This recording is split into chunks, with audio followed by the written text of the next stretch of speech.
저는 오늘 설교 제목이 해로운 신앙. 네, 새로운 용어죠. 해로운 신앙. 먼저 내면의 돌을 제하라. 네, 오늘 말씀을 같이 봉독하도록 하겠습니다. 고린도전서 15장 31절에서 34절 말씀, 이사야 62장 10절 말씀 같이 읽도록 하겠습니다. 시작. 형제자매 여러분, 내가 우리 주 예수 그리스도 안에서 여러분에게 거는 나의 자랑을 두고 단언합니다만 나는 날마다 죽습니다. 내가 에베소에서 맹수와 싸웠다고 하더라도 인간적인 동기에서 한 것이라면 그것이 나에게 무슨 유익이 되겠습니까? 만일 죽은 사람이 살아나지 못한다면 내일이면 죽을 터이니 먹고 마시자 할 것입니다. 속지 마십시오. 나쁜 동무가 좋은 습성을 망칩니다. 똑바로 정신을 차리고 죄를 짓지 마십시오.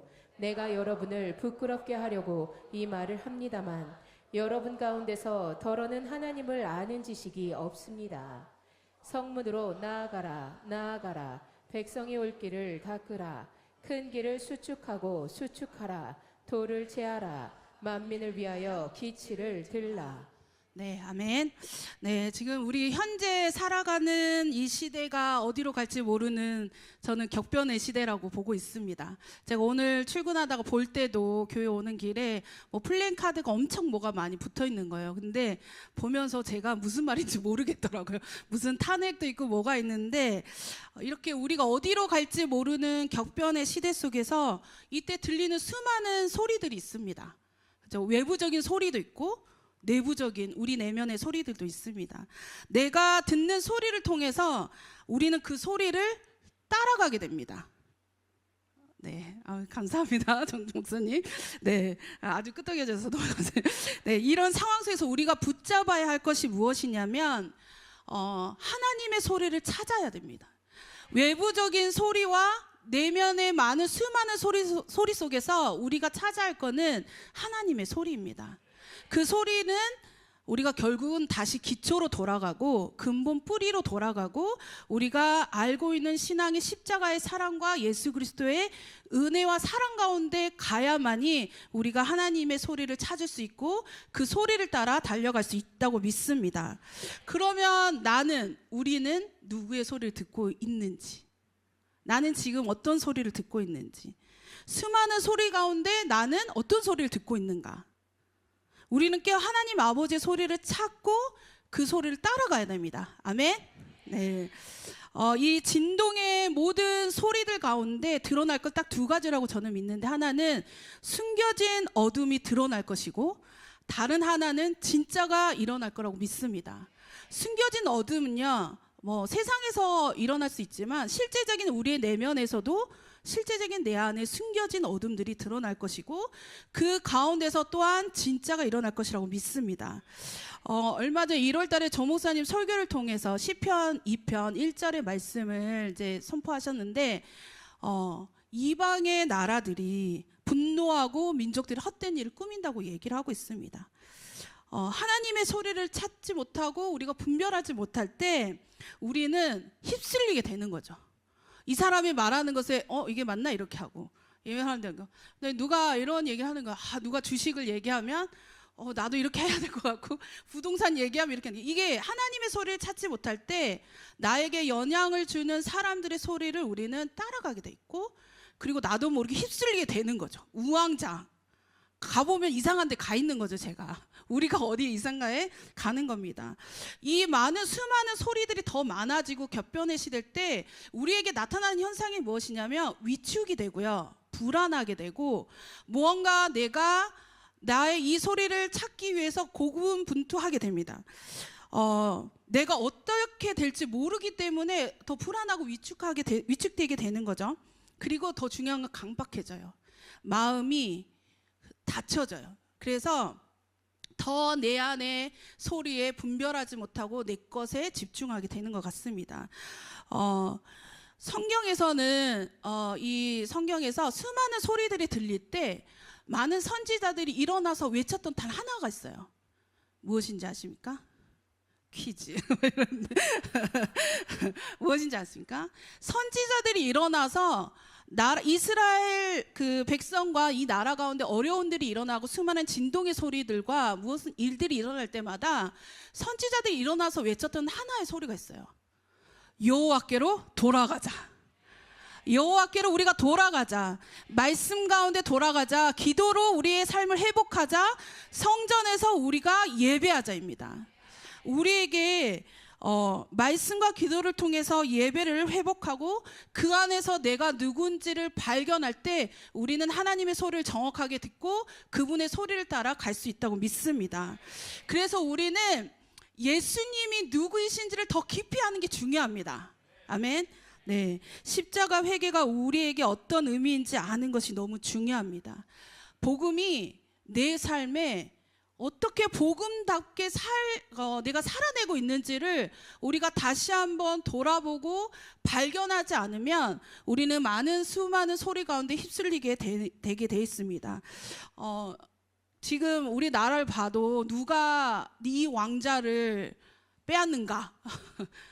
그렇죠.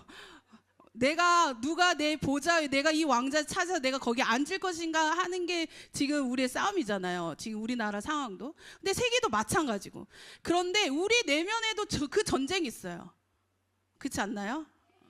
내가 항상 주님께 내 보좌를 내어드립니다. 고백은 하지만 결정적인 순간에 우리는 뭘 선택하죠? 내가 원하는 걸 선택하는 게 우리의 연약함입니다. 우리의 죄성입니다. 이 수많은 속에서 길을 잃고 휩쓸릴 때 우리는 이 보좌의 싸움에서 정말 기본으로 돌아가고 나를 구원하신 예수 그리스도의 십자가의 은혜와 사랑과 이 십자가의 계시가 우리 가운데 더 풀어져야 된다고 믿습니다. 네, 세상의 대안이 뭐가 있을까요? 우리는 얘기합니다. 당당하게. 복음입니다. 세상의 모든 수많은 진동과 소리와 격변의 시대 속에서 우리가 할 수 있는 거는 세상의 대안은 우리는 복음뿐이라고 이야기하고 있고 교회가 대안이라고 우리는 얘기할 수 있습니다. 아멘. 네, 그 교회와 그 복음의 주체가 바로 저희입니다. 아멘. 제가 몇 가지의 용어와 단어들을 좀 설명할 건데요. 하나님의 나라는 전진한다는 속성이 있습니다. 계속 나와 상관없이 어찌됐든 간에 전진합니다. 나의 상태와 상관없이. 네, 여러분이 동의하다는 하나님 나라는 전진하고 있습니다. 그 속에서 우리가 많이 겪는 것 중에 하나가 전환이라는 단계를 거쳐요. 전환. 우리가 이제 그 프라미스랜드 때 빅시프트 했잖아요. 대전환의 시기가 오고 있다. 이런 얘기는 이 전환이라는 이 단어는 어떤 하나의 상태나 단계나 아니면 어떤 주제나 장소에서 다음 단계로 가는 걸 이야기해요.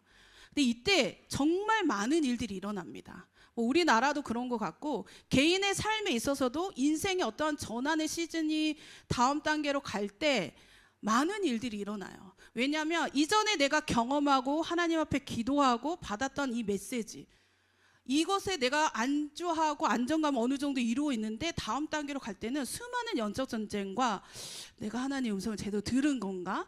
이러한 가운데 고민과 있어 혼란과 혼선이 일어나는 게 사실입니다. 이거는 히브리어 단어의 전환이라는 단어는 건너간다는 뜻이에요. 이 건너간다는 뭐냐면 기업을 차지하기 위해서 가로질러 간다는 뜻이에요. 그래서 어떤 의미가 있냐면 내가 이전 단계를 끝내거나 떠나 보내는 걸 이야기해요. 새로운 것을 받아들이기 위해서 하나의 일을 떠나 보내는 일들인 거죠. 이 전환이 지금 우리나라도 여러 가지 일들이 있는 거, 정말 혼란과 혼선의 일들이 있을 때 겉에 우리가 나라를 다 떠나서 우리의 개인의 삶을 봤어도 어떤 전환의 시즌이 왔을 때 가장 부딪히는 게 뭐냐면 혼란스러워지는 거예요. 혼돈이 내 안에 찾아옵니다. 그래서 어떠한 일들이 있냐면 저항감이 생겨요. 내가 이걸 가기 싫은, 내가 이미 구축한 이 안정감과 안주함 속에서 나는 여기서 살고 싶은 거죠. 근데 제가 갑자기 이거 준비하다 이러면서 우리 교회는 시즌이 너무 많은데 이 전환이 너무 빠른데 갑자기 그런 생각이 좀 들었어요. 뭐냐면 그냥 내가 고민할 새도 없이 바뀌어가지고 네, 감사합니다. 네. 이 전환의 단계가 이럴 때 이 혼란과 혼돈의 어떤 저항감이 있을 때 사람들은 어떻게 되면 무기력해지고 게을러지고 아무것도 하기 싫어진 시즌이 오는 거죠. 저는 우리가 시대 속에서도 전환을 경험하지만 우리의 개인의 이 전환의 시즌이 우리의 삶에도 정말 직접적인 연관이 일어나고 있다고 믿습니다. 그래서 이때 우리 안에 가장 중요한 거는 정비하는 거예요. 내 알을 정비하고 재정비하는 거. 하나님의 소리를 듣기 위해서 재정비하는 거예요. 그럼 무엇으로 재정비할 것인가? 우리가 갖는 이 저항감은 내가 안주하고 싶은 그 마음이 성을 쌓기 시작하면 하나님의 인도하심을 제대로 받지 못합니다. 그리고 우리는 어떠한 단계까지냐면 이 전에 단계에 머물러 있을 때 하나님의 일하시는 인도하신 가운데 우리가 나아가지 못하는 거예요. 과연 그러면 나는 무엇으로 정비할 것인가? 제가 계속 반복해서 이 말씀 드리겠지만 다시 기초로 돌아가는 거예요. 나를 처음 만나주셨던 하나님, 나를 처음 만나주셨던 십자가, 그곳으로 가는 겁니다. 대부분 이거에 대해서 관심이 없는 이유가 있어요. 여러분 뭐 저를 얘기하는 거예요. 정말 관심이 없어가지고. 근데 저를 많이 생각하면 정치에 별로 관심이 없어가지고. 근데 대부분의 우리의 생각은 어떤 생각을 하냐면 내가 하나님을 사랑하고 내 신앙생활만 잘하면 된다고 생각하는 거예요. 그렇지 않나요? 여러분 저만 그런 생각하나요? 내가 하나님 잘 믿고 나만 신앙생활 잘하면 된다라고 생각하는 거예요. 근데 어떠한 시즌과 어떤 상황 가운데 어떤 전환해야 되는 상황이 왔을 때는 갑자기 내 마음이 굳어지는 것을 보게 돼요. 변화를 싫어하는 거예요. 이게 이제 뭐 근본으로 보면 우리의 인간의 죄성이기도 하지만 그게 왜 나는 내 신앙에서 내가 하나님 사랑하고 내 신앙생활 잘하면 된다고 생각했던 게 어느 순간에 보면 저항감이 일어나는 거예요. 그게 다시 이야기하면 뭐냐면요. 무관심이 있는 거죠. 우리 내면의 깊은 곳에 보면 나와 상관이 없으면 관심이 없는 거예요. 시대적인 거, 상황적인 거, 교회에 대한 거. 가까워지죠? 나랑 연결이 되는 게 교회에 대한 거, 가족에 대한 거, 결국 나랑 상관이 없어지는 거죠. 이 무관심이 자기에게 빠진 자기 신앙에만 만족하는 경우예요. 이럴 때 우리는 무엇이 나타났냐면 복음과 우리가 알고 있는 이 복음이 다시 점검이 필요합니다. 나의 신앙의 믿음이 무엇인지 다시 봐야 돼요. 그리고 우리가 나에게만 집중된 나와 상관없다고 생각하는 이 신앙에서 우리가 이것들 계속 나아갈 때 어떠한 일들이 일어나냐면 결론적으로는 내가 내 신앙을 지킬 수 있는 힘을 잃어갑니다. 동의를 안 하신 같은데. 네. 그러면 나는 왜 무관심할까? 여러분 질문해 보세요. 내가 가깝게는 이런 거예요. 내 스몰에 친한 이 친구의 이 스몰원의 그 아픔은 막 엄청 공감이 돼요. 근데 덜 친하면 기도해 줄게는 하지만 그렇게 공감이 안 돼요. 별로 그렇게 그냥 형식적으로 괜찮니? 뭐 이게 우리의 모습. 여러분 동의하시죠? 동의를 유발하는 건 아니지만 네. 나는 왜 무관심할까의 질문을 할 수 있어요. 왜 나는 예수님을 믿는다고 하고 어떠한 시즌들 가운데 내가 하나님의 나라를 위해서 꿈꾼다, 내가 영혼을 위해서 섬긴다, 내가 킹덤컴을 통해서 어디 나아간다, 나 하나님 막 진짜 뭐 손들고 막 주님 이 나라 나 주십시오 막 이러면서 기도하는데 정작 내 옆에 있는 한 사람에 대한 무관심하는 이유는 뭘까? 저는 왜 수동적으로 나는 반응하고 바라보는 건가? 정말 가깝게는 교회에서 우리가 한 영혼 얘기하는데 돌봄을 이야기하는데 나는 왜 거기에 별로 관심이 없는 건가? 이 이유는 하나예요.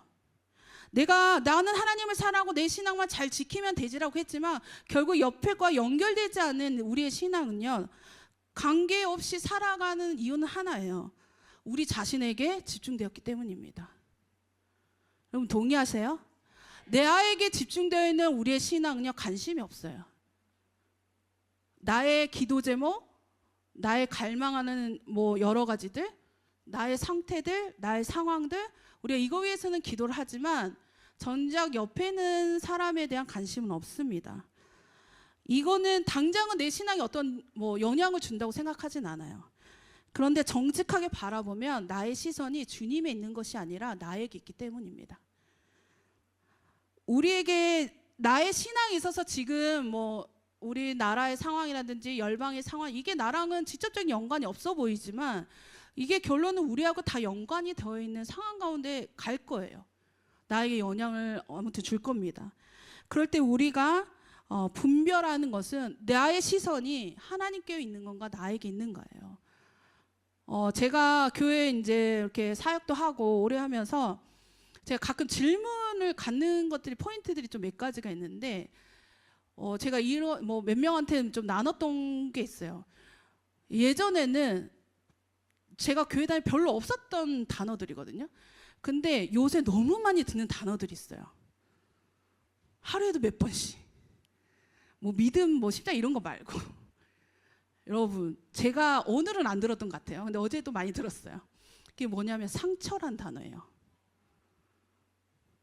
이 상처라는 단어가 교회에서 제가 요새 많이 듣는 단어예요. 제가 자란 환경에서 부모님 때문에 상처받았어요. 학교 선생님한테 상처받았어요. 누구 때문에 상처받았어요. 내가 전에 교회에 다녔던 교회에서 상처받았어요. 어떤 사역자한테 상처받았어요. 심지어 우리 교회에서 쟤 때문에 상처받았어요. 막 이런 거 있잖아요. 이 스모론이 나한테 이런 말해서 상처받았어요. 이 리더가 이런 말해서 제가 상처받았어요. 여러분 많이 듣지 않으세요? 저 하루에도 여러 번 듣는 것 같아요. 근데 제가 생각해 보니까 예전에는 이 단어를 별로 안 썼던 것 같아요. 비슷한 단어가 있긴 했는데 그 예전에는 무슨 단어를 썼냐면 시험 들었다는 단어를 썼거든요. 제가 시험 들었어요. 이런 거 있어요. 시험 들었어요. 우리 옛날 교회 다니면 그 권사님 할머니들이 제가 뭐 때문에 시험 들었습니다. 뭐 때문에 근데 오늘날 보니까 시험 들었던 단어는 저는 별로 못 듣는 것 같아요. 근데 상처 들었다는 소리는 하루에도 여러 번 들어요, 교회에서. 근데 제가 이거 단어를 보다가 차이가 뭐지? 이런 생각을 했었어요. 차이가 뭔 것 같으세요? 숙제 뭐 이런 건 아닌데, 네. 상처는요, 이 차이가 뭐냐면, 물론 여러 가지 이유가 있겠지만, 뭐 시대적인 뭐 여러 가지 뭐 이렇게 따지면 뭐 여러 가지 있을 수 있지만, 제가 보는 제 개인적인 제 안의 답은 이거였어요. 상처는 상처와 시험들 다에 누구를 대상으로 하느냐에 따라 달라지는 것 같아요. 상처는요, 옆에 사람이에요. 나에게 뭔가가 해주지 않은 사람에 대한 단어예요. 제가 나한테 이래서 내가 상처받은 거예요. 이렇게 얘기해요. 그러니까 대상이 누구예요? 내 옆에 사람이에요. 이 사람이에요. 나한테 이렇게 해줄 것 같은 사람한테 난 상처받았어요. 얘기하는 거예요. 시험 들었으면 뭐예요? 대상이 누굴 것 같아요? 사단이에요. 우리가 옛날에 할머니 권사님들이 이런 제가 상처받아 이런 날 못 들었던 것 같아요. 시험 들었어요. 막 그러면서 막 기도를 해요. 막 저 마귀를 뭐 찢어 죽여 내가 이런 들었던 거 기억이 있어가지고 이렇게 격하게 기도하시는 권사님들이 있었는데 지금 우리는요 내가 상처받아서 하면서 어떤 거냐면 모든 거에 초점이 나이기 때문에 내가 뭐가 마음에 안 들고 뭐가 안 들면 다 상처받았어요. 또 하나는 제가 또 요새 많이 드는 거예요. 제가 고민을 많이 했어요. 소통. 우선 우리 소통 많이 하잖아요. 소통을 잘해야 된다. 근데 제가 이 사람이 말하는 소통과 내가 생각하는 소통이 달라. 뭐가 다를까요? 내가 원하는 방식으로 대화해주고 이야기해주면 소통이 안 됐다고 생각해요. 여러분 그런 우리가 쓰는 많은 용어들 단어 중에 그 깊이 있는 내포되는 자기도 모르게 나오는 그게 있어요. 나의 중심에. 그리고 제가 많이 드는 단어가 교회 비전, 나의 비전입니다. 100-500. 저는 영적 자녀입니다. 영적 유업입니다. 막 얘기를 해요. 근데 얘기 듣다가 갑자기 조금 이상할 때가 있어요. 그렇게 말하는데 뭐가 좀 이상하네 이럴 때가 있어요. 무엇가 다를까? 제가 이걸 좀 더 풀어나가길 원합니다. 오늘 고린도전서 15장 31절 32절 다시 한번 읽겠습니다. 네, 시작. 형제 자매 여러분, 내가 우리 주 예수 그리스도 안에서 여러분에게 거는 나의 자랑을 두고 단언합니다만 나는 날마다 죽습니다. 내가 에베소에서 맹수와 싸웠다고 하더라도 인간적인 동기에서 한 것이라면 그것이 나에게 무슨 유익이 되겠습니까? 만일 죽은 사람이 살아나지 못한다면 내일이면 죽을 터이니 먹고 마시자 할 것입니다. 속지 마십시오. 나쁜 동무가 좋은 습성을 망칩니다. 똑바로 정신을 차리고 죄를 짓지 마십시오. 내가 여러분을 부끄럽게 하려고 이 말을 합니다만 여러분 가운데서 더러는 하나님을 아는 지식이 없습니다. 네, 사도 바울이 이 고린도 교회 성도들에게 부활이 없으니 즐기며 살아도 된다는 메시지에 속지 말라고 이야기를 합니다. 복음을 제대로 알지 못하는 고린도 교회 성도들에게 이야기를 해주는 거예요. 근데 이 말씀이요, 이사야 22장 12절 14절 말씀을 인용해서 사도 바울이 이야기하는 겁니다. 우리 같이 한번 읽어볼까요? 이사야 22장 시작. 그날에 주 만군의 여호와께서 명령하사 통곡하며 애곡하며 머리털을 뜯으며 굵은 배를 띠라 하셨거늘 너희가 기뻐하며 즐거워하여 소를 죽이고 양을 잡아 고기를 먹고 포도주를 마시면서 내일 죽으리니 먹고 마시자 하는도다.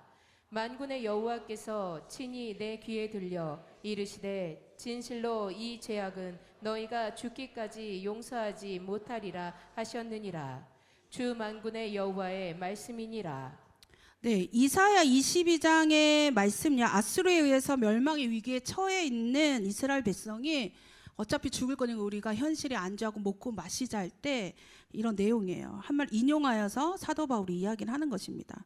이 말씀은 오히려 반어적으로 이야기를 해주는 거예요. 너희의 존재와 정체성이 결국 어디에 있는가? 우리가 부활이었고 어떤 미래적인 소망이 없다면 지금 우리가 신앙생활하고 있는 우리가 복음에서 산다는 이 삶이 너무 허무하고 가치없는 삶이 될 수도 있습니다. 동의를 안 하시는 것 같은데 네. 내가 더 이상의 미래의 하나님이 이 땅에 다시 오심과 우리 안에 어떤 천국의 소망과 부활의 소망과 또 실제적인 이 복음이 내 삶의 실제적인 삶의 워킹이 안 되면 내가 지금 신앙생활하고 있는 이 시간이 되게 허무할 수 있을 것 같아요. 복음의 가치를 진짜 모른다면 우리는요, 현재의 삶과 내 삶에 그리고 내 자신에게 집중할 수밖에 없어요. 이 복음을 내가 스쳐 지나가는 어떤 지식과 이렇게 살짝 스쳐 지나가는 걸로 내가 안다면 내가 이 복음 때문에 나를 위해서 죽으신 예수 그리스도가 진짜 나의 주인이 안 된다면 어느 순간에는 내 현실의 삶과 내 자신에게 집중할 수밖에 없습니다. 시간이 갈수록요, 시대는 더 악해질 거고 어두워질 거고 더 이기적으로 될 거고 개인주의가 될 거고 더 많은 일들이 일어날 것이에요. 그때 우리가 제일 많은 사람들이 뭘 하냐면 현실에 더 안주하고 내 것을 채우려고 하고 내 성을 쌓는 일들이 일어날 것입니다. 그때 내가 복음 가운데 복음을 제대로 그 복음다움의 삶을 그리고 내가 그것을 살지 않는다면 우리는 세상 사람들과 별 다른 게 없는 거죠. 이게 우리 청년들 모습 아닌가요? 우리의 모습? 내가 돈이 없는데 놀러 갈 재정은 있더라고요. 그래서 놀랬어요. 돈이 없는데 해외여행 가. 킹덤컴 갈 재정은 없는데 명품 가방 살 돈은 있어. 여러분 차이는 뭔지 아세요? 나를 만족하는 데에는 부담이 없어요. 근데 하나님의 나라를 위해서 무언가를 할 때는 어려워요. 계산하게 되고 그 내 안에 이게 나한테 만족의 유익을 주는가에 대한 고민을 하게 됩니다. 우리가 예배하고 기도하는 모든 행위의 동기가 사도 바울이 이야기했던 고린도전서에 말했던 것처럼 인간적인 동기에서 시작했다면 아무런 유익이 없습니다. 사도 바울이 예배소에서 내가 맹수와 싸울지라도 이것이 내가 인간적인 동기에서 시작했다면 아무 유익이 없다라고 이야기를 하고 있는 거예요. 내가 여기에서 열심을 다해서 무언가를 했는데 하나님의 나라를 위해서 그 동기가 그 뿌리가 내가 복음 가운데 진짜 하지 못했다면 그거는 유익이 없는 거예요. 시간 낭비인 거지. 내 시간과 장소. 사도 바울은 여기에서 경고합니다. 속지 말라고 이야기를 하고 있어요. 똑바로 정신을 차리라고 이야기하고 있어요. 우리가 휩쓸리기 쉬운 시대에 살고 있습니다. 저도 마찬가지고 쇼츠 보다가 갑자기 잠들고 하면 후딱 시간 가고 막 이런 거죠. 네. 깨어 있어야 되는, 지금 저에게 하신 거는 깨어 있어야 하는 것이 우리가 신앙을 지켜 나가는, 그냥 내 신앙의, 개인의 신앙의 믿음을 지키는 그 이상이라는 거예요. 우리의 존재와 정체성과 그 모든 것과 결부가 된다고 이야기를 하고 싶습니다. 그래서 저는 복음에 이 십자가의 계시가 우리 가운데 성령님께서 더 깊이 있게 우리 가운데 조명해 주시기를 기도합니다. 아멘. 이 십자가의 계시가 내가 머리로 아는 그 이상의 나의 삶에서 나의 모든 것을 원동력으로 하여서 나를 이끄시는 그 중심이 되기를 기도합니다. 제가 서두에서 말한 것처럼 수많은 소리들이 들릴 때 우리가 하나님 아버지 소리를 찾아야 된다고 했잖아요. 이 시대 속에서 내가 주님 앞에 서려고 하는데 어떻게 소리를 찾을 수 있을까? 내가 어떻게 분별하고, 이 전환의 시대도 전환의 시즌이고 내 삶도 전환의 이 시대 가운데 내가 어떻게 깨어서 하나님의 말씀 가운데 내가 집중해서 나아갈 수 있을까? 여러분, 결국은 말씀과 기도와 예배입니다. 너무 식상한가요? 말씀이에요. 고린도전서 10장 11절 우리가 같이 보도록 하겠습니다. 시작. 그들에게 일어난 이런 일은 본보기가 되고 또한 말세를 만나 우리를 깨우치기 위하여 기록되었느니라. 네, 여러분, 이 성경이, 이 하나님의 말씀이 여기에서 일어난 모든 일들이 본보기가 돼서 이 마지막 때를 살아가는 우리를 깨우치기 위해서 기록됐다고 얘기해요. 이 말씀이 이 현재를 살아가는 우리 가운데 본보기가 되기 위해서 기록되었다고 이야기를 하고 있습니다. 신명기 4장의 말씀에 보면, 제가 읽겠습니다. 내가 너희에게 명령하는 말을 너희는 가감하지 말고 내가 너희에게 내리는 너희 하나님 여호와의 명령을 지키라. 네, 하나님의 말씀을 더하거나 빼라고 빼지 말라고 합니다. 그리고 진리를 그렇게 말씀을 더하거나 빼면 진리를 벗어나기 때문인 거죠. 근데 왜 이 진리는, 이 하나님의 말씀은 하나님이 누구이신가에 대한 이야기고 우리가 누구인가에 대한 이야기입니다. 그 수많은 기록 속에서 우리는 그것을 발견하는 거죠. 하나님이 우리를 창조하시고 우리는 하나님의 형상을 지음받은 존재인 거죠. 근데 제가 그 많은 사람들이 우리는 영적인 풍성함 속에 사는 거예요.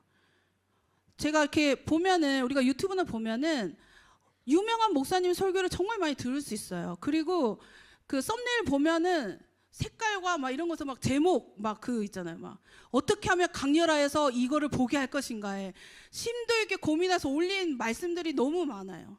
우리가 원하는 거, 내가 듣다가 이거 나한테 좀 맞는 것 같은데 클릭해서 듣는 게 우리인 거죠. 영적인 풍성함 속에서 우리가 마음만 먹으면 얼마든지 들을 수 있는 게 이 시대예요. 영적으로 되게 풍성한 거죠. 근데 정작 우리가 무언가 빠져 있어요. 우리의 영적인 삶에는 알 수 없는 뭔가 이렇게 풍성한데 뭔가 궁핍해요. 예전에는 풍성하지 않았는데 뭔가 채워져 있는 듯한 느낌이었는데 지금은 너무 많은데 뭔가 결핍과 궁핍함을 우리가 느끼고 있습니다. 물론 그렇게 된 이유는 여러 가지 이유가 있지만 지금 우리가 사는 시대는요, 되게 쉽고 편리하고 간편하고 이거를 되게 합리적이라고 생각하는 세대에 살고 있어요. 그리고 그러한 것을 제공하는 것이 좋은 거라고 우리는 신념을 가지고 있어요. 이게 영적인 어떤 그 안에도 들어온 것 같아요. 그래서 내가 고를 수 있는, 쉽게 고를 수 있고 쉽게 편하게 내가 볼 수 있으면 그게 좋은 거라고 생각하는 거예요. 근데 이게 자세히 보면요, 약간 우리가 뭔가를 물건을 살 때 그 소비 패턴은 약간 비슷해요. 내가 필요한 거를 보는 건가, 내가 원하는 걸 보는 건가. 목사님이 설교 때 얘기하잖아요. 내가 하고 싶은 걸 하는 건가, 해야 할 일을 하는 건가. 내가 필요한 것을 내가 보는 건가, 원하는 것을 보는 건가. 영적인 것도 이렇게 접근하는 게 우리 모습이거든요. 말씀 진짜 많이 봐요. 제가 보면은 묵상도 많이 하고 설교도 많이 듣고 하는데 삶을 보면 이럴 때 있잖아요. 저만 그런가? 결국 나도 마찬가지예요. 내가 이거 많이 보는데 이게 나한테 적용이 안 될 때 너무 많아요.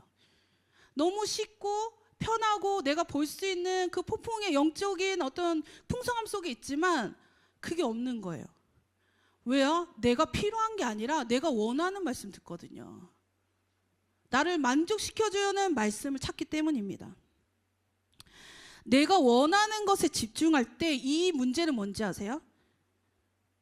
우리를 자기 부인하지 못하게 합니다. 쉽고 편리한 것을 추구하는 사람들에게 신앙의 핵심인 자기 부인과 헌신은요, 큰 걸림돌이에요. 왜요? 나에게 필요한 거는 이 메시지야. 근데 나는 이게 싫어. 나는 이 메시지를 원해. 그러면 그 안에는 자기 부인과 자기 헌신이 없는 겁니다. 우리에게 있어서의 하나님의 말씀은 생명입니다. 아멘. 근데 내가 원하는 감정의 터치, 나를 위로해주는 말씀, 제가 말하는 거는 분명 우리가 메시지와 말씀을 볼 때 정말 우리를 위로하고 격려하고 지지하는 분명한 말씀들이 있지만 제가 이렇게 비유하고 싶어요. 제가 처음에 신앙생활 할 때 하나님이 오늘 나한테 어떤 말씀 주시 이렇게 해서 딱 이건가? 이렇게 여러분 많이 해보셨죠? 저 많이 해봤거든요.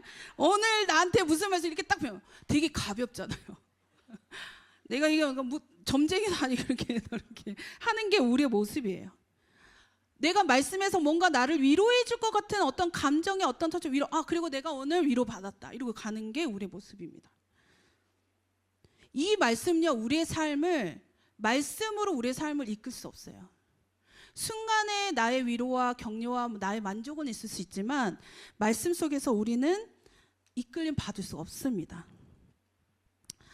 하나님은요, 말씀을 통해서 우리 삶에 나타나십니다. 아멘. 그리고 우리의 삶은, 그런 우리의 삶은요, 하나님의 이름과 얼굴이 됩니다. 제가 고민을 썼는데 되게 좋았는데 하나님은 말씀을 통해서 우리의 삶에 나타나고 우리의 삶은 하나님의 얼굴과 이름이 되는 거예요. 아멘. 감사합니다. 제가 며칠 전에 정성희 선교사님과 정성희 전도사님과 점심 먹다가 제가 이런 얘기를 했어요. 내가 몇 년 전에 너무 힘들었었다. 교회도 싫고 사역도 싫고 사역자도 싫고 다 싫고 그러는 게 있었다. 여기에 앉아 있으면 너무 괴로웠다. 사역자인데 너무 괴로웠다. 이런 이제 몇 년 전에 그런 일이 있었다. 그래서 전도사님이 저한테서 그거 너 어떻게 극복했어? 이렇게 물어보는 거예요. 제가 한 달 이상을 그런 가운데 있었어요. 그래서 여기 앞에 앉아서 막 울어. 그럼 남들은 은혜 받은지 알지만 그게 아니라 너무 괴롭고 내가 이런 상태로 이 자리에 있는 게 너무 내가 싫은데 나의 모습 때문에 막 울었거든요. 근데 이게 계속 반복이 해결이 안 됐었어요. 기도해도 해결이 되지 않고 계속 너무 힘들었었다. 근데 어느 날 여기에 딱 앉았는데 우리 황정경 간사님 그때 금요 예배 때 예배 인도했었어요. 근데 뭐 찬양을 하는데 갑자기 그 마음이 또 올라오는 거예요. 너무 싫어. 막 이게 막 다 짜증나고 막 이런 마음에 이 자리에 있었어요. 근데 그때 진짜 하나님의 말씀이 한 문장 저를 스치고 지나갔어요. 교회의 머리 대신 예수 그리스도. 이게 제가 알고 있었던 지식의 말씀이 아니라 이게 제 마음을 관통하고 뚫어졌을 때는요, 한 달 이상 내가 고민했던 모든 것들이 다 풀어졌었어요. 그래서 제가 내가 뭐라고 이렇게 입이 이렇게 대빨 나와가지고 한 달 반 동안 이러고 있었나라는 생각이 드는 거예요. 근데 제가 그럴 때 뭐냐면 이 교회의 주인이 예수 그리스도이시라는 이 사실을 그냥 머리로 알았던 그게 아니라 내 마음의 깊은 곳에 무언가가 관통하여서 와서 그 씨름의 시간들을 지날 때 제가 그 마음 받고 막 너무 좋았어 이게 아니라 돌아서면 또 그 마음 상태인 거예요. 그래서 일주일 동안 주셨던 그 말씀을 가지고 기도했었어요. 그리고 어느 순간 그것들이 자유해지고 제가 경험한 거예요.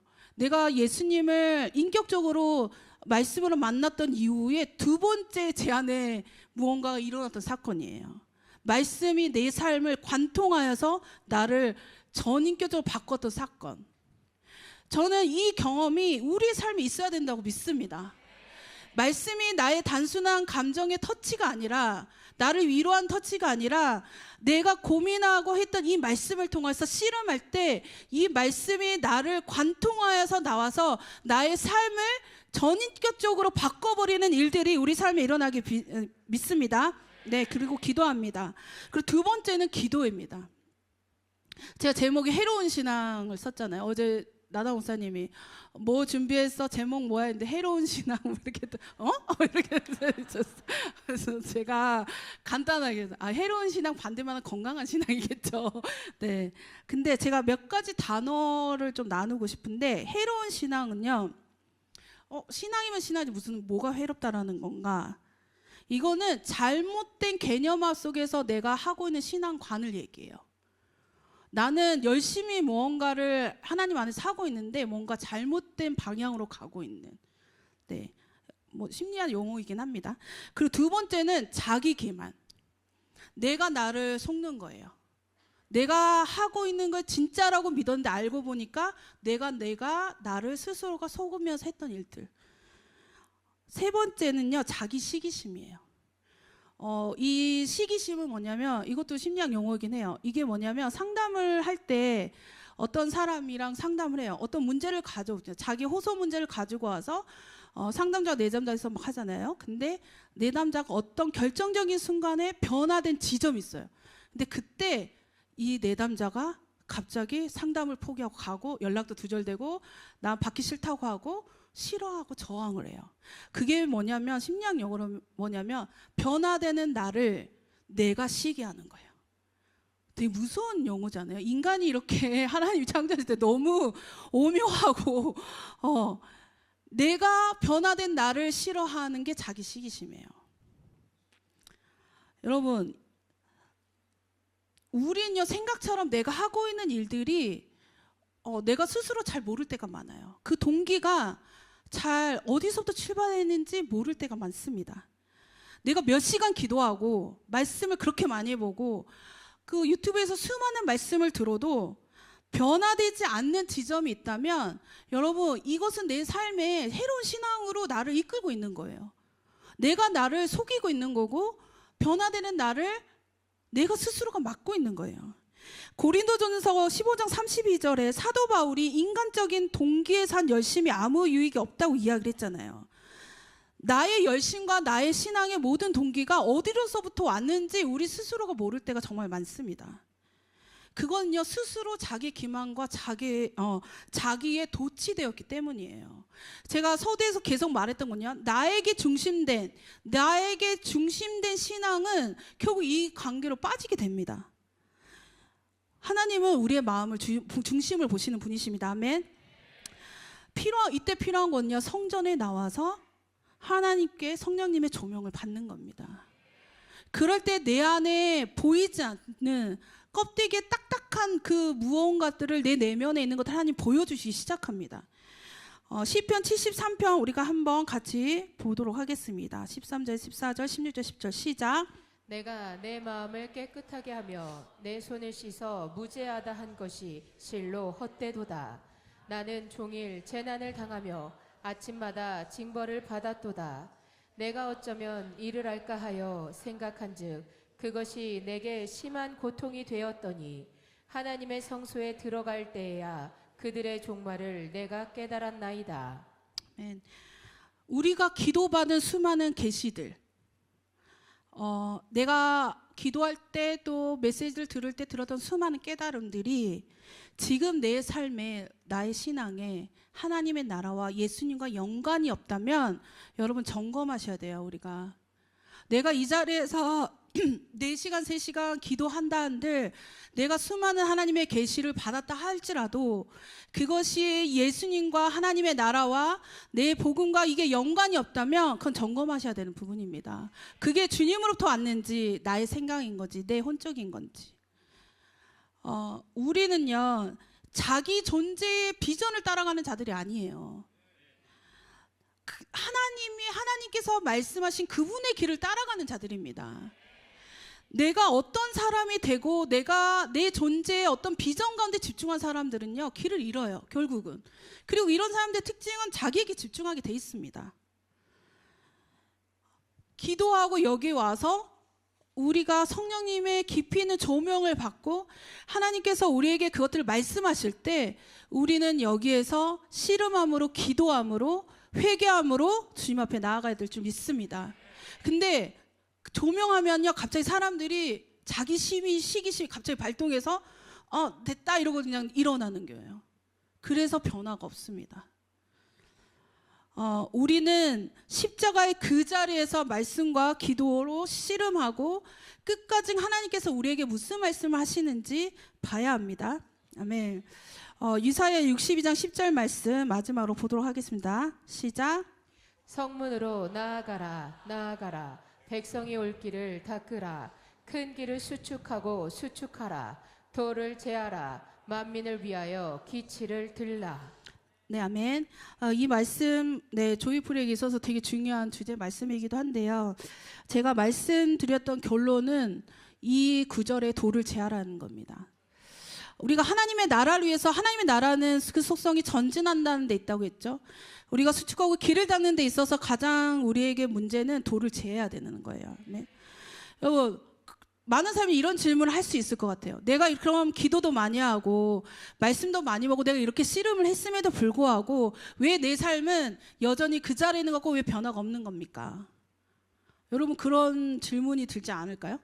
저도 그런 질문이 듭니다. 저한테도. 내가 돌아가고 내가 하나님께로 다시 돌아가고 기초로 십자가로 돌아가고 싶은데 어느 순간 그게 잘 안 돼요. 여러분, 우리 삶의 가장 큰 걸림돌이 누구인지 아세요? 나예요, 나. 여러분, 저 돌을 제하라는 저 돌은 우리 자신이에요. 다시 이야기하면 자아예요. 변화되기를 싫어하고 저항하는 나. 나를 만족하고 싶은 나. 여러분에게 있어서 우리가 돌을 제한다는 이 돌의 히브리적인 의미가 있어요. 이 짓다라는 의미에서 나오죠. 진짜 돌들을 이야기하기도 하지만 그건 일반적인 이야기예요. 일반적으로 이 돌들을 이야기하지만 이게 성례적으로 쓸 때는 어떤 의미냐면 돌제단, 돌무더기, 이 부족 간의 어떤 계약을 성립할 때 쓰는 돌 기둥 같은 거예요. 그리고 또 하나 단어는 무엇이냐면 조각한 돌을 얘기해요. 우상을 이야기합니다. 여러분, 내 안에 우상이 있어요. 우리 안에 우상. 여러분의 우상은 뭐예요? 돈이세요? 재정? 결혼? 가정? 직장? 관계? 근데 그 모든 것을 내가 갈망하는 그 모든 주제의 핵심은 무엇이냐면 나를 만족하는 내 자아입니다. 여러분, 이 돌은요 결국 자아예요. 내가 하나님 앞에, 말씀 앞에 기도 가운데 나아가려고 하는데 그 걸림돌이 내 자신이에요. 잘 안 돼요. 그래서 우리는 십자가를 기억하고 십자가 앞에 서야 하고 십자가가 어떠한 의미인지 그 계시가 우리 삶 가운데 더 풀어져야 된다 믿습니다. 아멘. 올해 말씀이 더블 포션이에요. 빅시프트의 어떠한 대전환의 시기가 온다고 이야기해요. 그리고 우리 또한 우리의 삶이 어떠한 전환의 시점을 가기를 우리는 갈망합니다. 근데 그렇게 가기 위해서 우리가 생각하는 것은 무엇이냐면 내가 기초로 돌아가는 거예요. 기본으로 돌아가는 거고 나를 만나주셨던 십자가의 은혜 가운데 다시 가는 겁니다. 그리고 그 사랑이 더 깊어지는 거예요. 여러분이 생각하는 믿음은 어떤 것이 믿음이세요? 내가 미래에 뭔가 되고 싶은 것들을 내가 그거를 믿습니다는 게 믿음이라고 생각하십니까? 물론 여러 가지 있을 수 있지만 제가 제일 크게 생각하는 믿음은 무엇이냐면 1초 전에 실패했을지라도 십자가 앞에 다시 갈 수 있는 용기가 저는 믿음이라고 생각합니다. 많은 사람들이 그 은혜를 모르기 때문에 죄를 많이 짓고 뭔가면 그 수치감과 정죄감 가운데 하나님 앞에 나아가는 것이 뭔가 미안하고 또 어떤 사람들 이런 얘기하는 하나님 앞에 나오면 나를 뭔가 뭐라 하실 것 같고 두렵고 아니요, 십자가는 그런 의미가 아닙니다.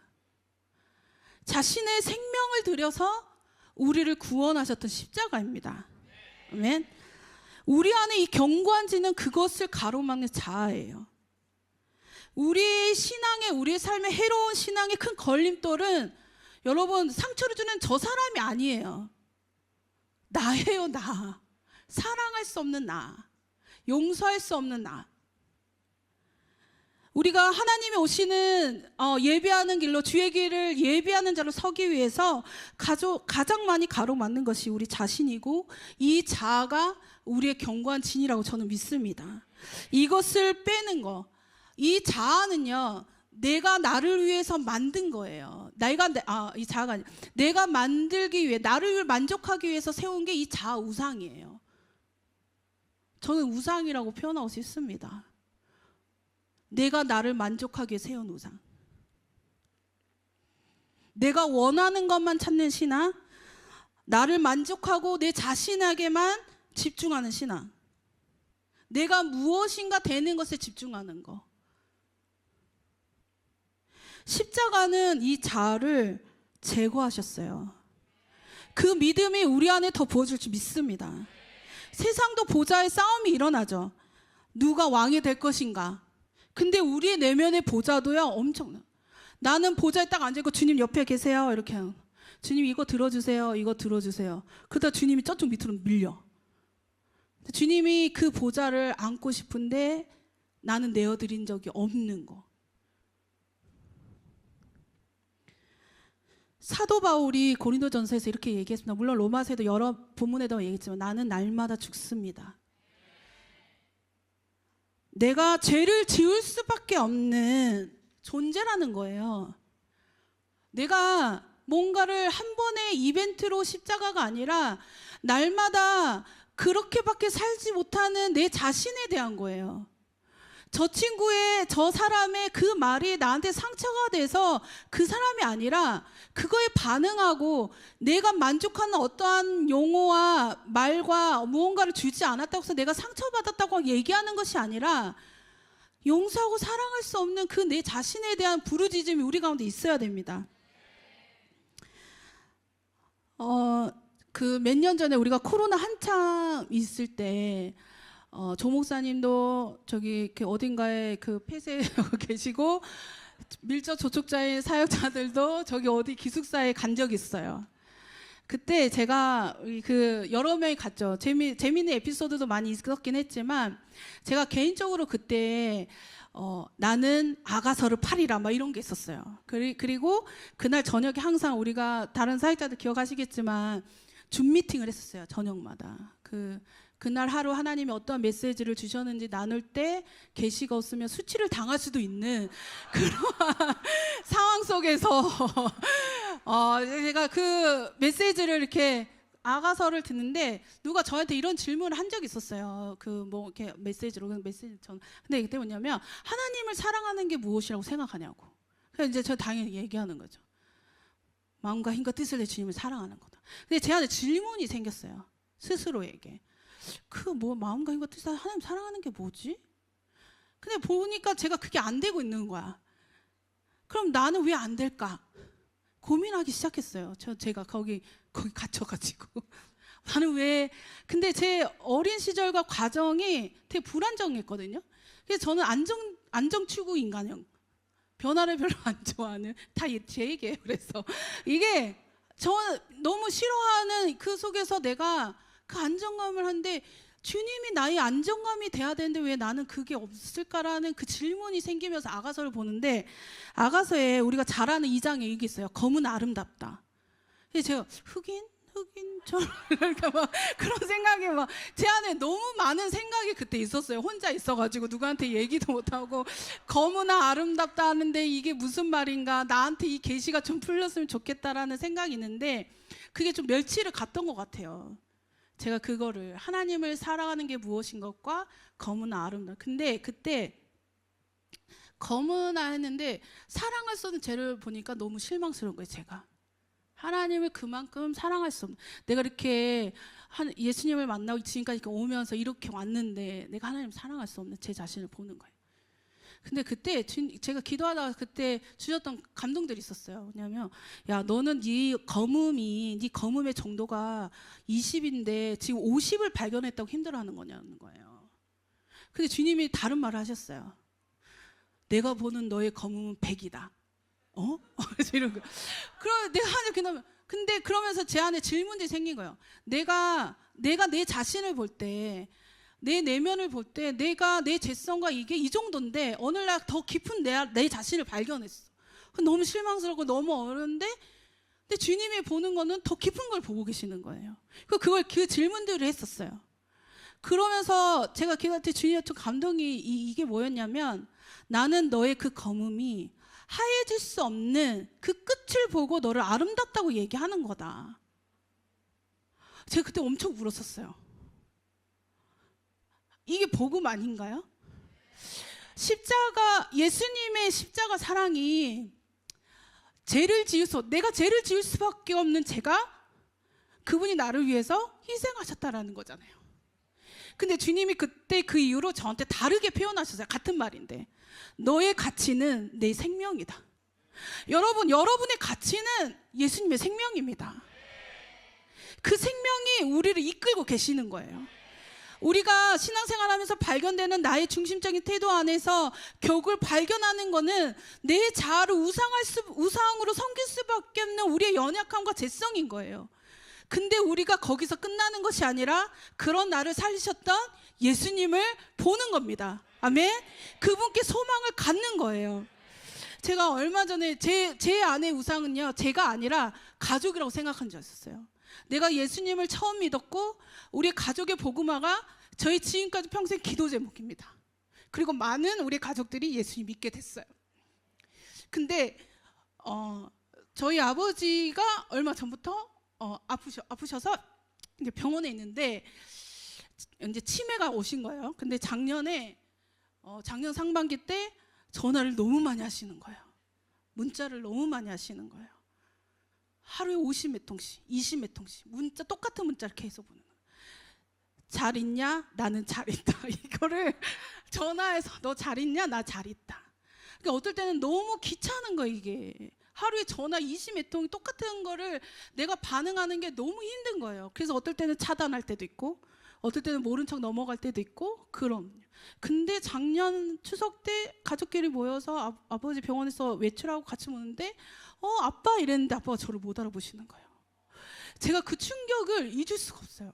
그 하루가 너무 저한테 충격이었어요. 아빠가 나를 모르는데 그러면서 제 안에 드는 게 내가 평생 이렇게 하나님 앞에 우리 아빠의 구원을 얻고 기도했는데 이거 뭐지? 이런 생각이 제 안에 끊임없이 일어났어요. 근데 제가 그때 하루 만에 괜찮아졌어요. 이렇게 지금 울긴 하지만 하루 만에 괜찮았어요. 괜찮은 이유는 하나였었어요. 제가 그냥 받아들이자. 이 상황을 받아들이자. 그리고 나는 처음부터 지금까지 하나님께서 나에게 약속하신 말씀을 믿고 선포하자. 너가 믿으면 너와 너희 집이 구원을 받으는 이 말씀을 나는 선포하자. 그리고 지금도 열심히 저희 언니와 동생이 근처에서 살기 때문에 갈 때마다 수도 없이 영적 기도를 계속 이렇게 하고 있는데 제가 며칠 전에 저희 아빠가 이렇게 문자를 이렇게 보면 똑같은 말이거든요. 잘 있느냐? 나는 잘 있다. 나는 병원에 잘 있다. 언니한테 얘기해서 나 좀 꺼내달라. 이런 거. 그리고 또 하나는 갑자기 무슨 이런 게 그래서 저는 그 똑같은 문자이기 때문에 잘 안 보고 그냥 이렇게 무시하고 이랬었거든요. 근데 몇 주 전에 제가 이렇게 보다가 아빠 그 문자가 이게 있어서 그걸 봤는데 중간에 뜬금없는 문자가 있는 거예요. 그거 제가 몇 주 전에 발견했어요. 하나님의 사랑이 나의 딸 황현호에게 함께 하시기를 기도합니다. 그거를 이렇게 3번 쓰신 거예요. 똑같은 거를. 그리고 나는 너가 믿음이 있어서 안심이다. 이렇게 쓴 거예요. 그래서 제가 그거 보면서 아빠가 어떠한 상태에서 이걸 썼을까? 어떠한 마음에서 썼을까? 나는 그 구원을 위해서 저한테의 우상은 가족이라고 생각했어요. 근데 제가 작년 1년을 제 자신을 보니까 뭐가 있냐면 나를 귀찮게 하는 아빠가 너무 싫은 거예요. 내가 그렇게 기도하고 했지만 내 삶에 무언가가 부대끼게 하고 힘들게 하는 아빠가 싫은 거예요. 그러면서 제가 발견한 게 뭐냐면 내 우상이 가족이 아니라 그 속에 있는 그 반응하는 내 자신이라는 걸 제가 발견하게 됐습니다. 그리고 저는 계속 기도합니다. 우리의 내면의 돌과 이 자아를 십자가로 날마다 처리하는 것입니다. 아멘. 이 돌들의 제거는요, 우리의 시선을 하나님께로 두는 겁니다. 그리고 그 시선 속에서 우리가 나아가는 겁니다. 우리가 마지막으로 누가복음 2장 35절 읽을 텐데요. 우리 예배팀 나와주시고요. 우리 같이 읽도록 하겠습니다. 시작. 또 칼이 내 마음을 찌르듯 하리니 이는 여러 사람의 마음의 생각을 드러내려 함이니라 하더라. 네.